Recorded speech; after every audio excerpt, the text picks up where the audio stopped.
The horrifying crime scene photos of the partially decomposed bodies of last week's double homicide victims garnering public reaction tonight. LaDawn Davis shares their views. Gruesome, irresponsible, and senseless are just some of the words used to describe those graphic photos leaked of mother and daughter Allison and Trevor Thompson, who were brutally murdered in this building you see behind me. Pitiful that the family gotta keep saying that over and over again. Unfortunately, we in the social media area where everybody has a smartphone and very clear phone also. And you talk about 1080 pixels, so everything's clear. So it's more graphic and gruesome now.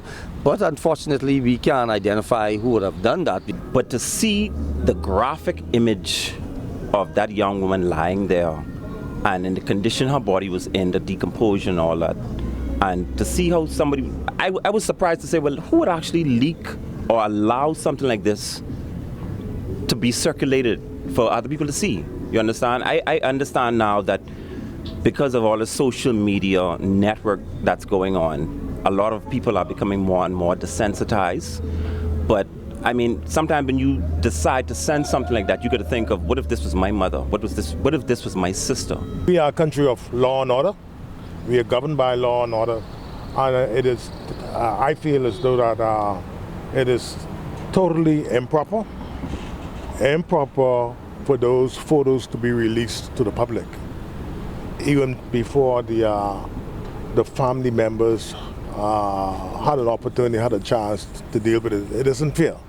These people gotta really take time of when they sending things around, because it's like traumatic. You know, it would be traumatic for the family members. You don't know if they have little kids who's looking at these videos as well.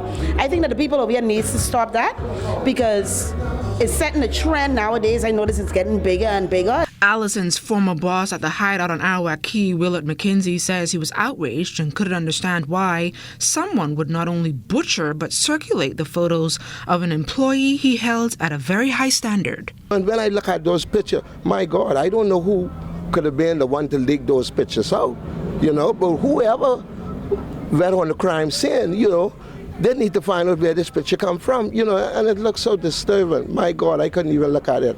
Knowing Allison, I couldn't even eat for about a week or two. Bahamians everywhere remain hopeful that those responsible for leaking those graphic photos all over social media are brought before the courts and later charged. For the Bahamas Tonight, I'm LaDawn Davis.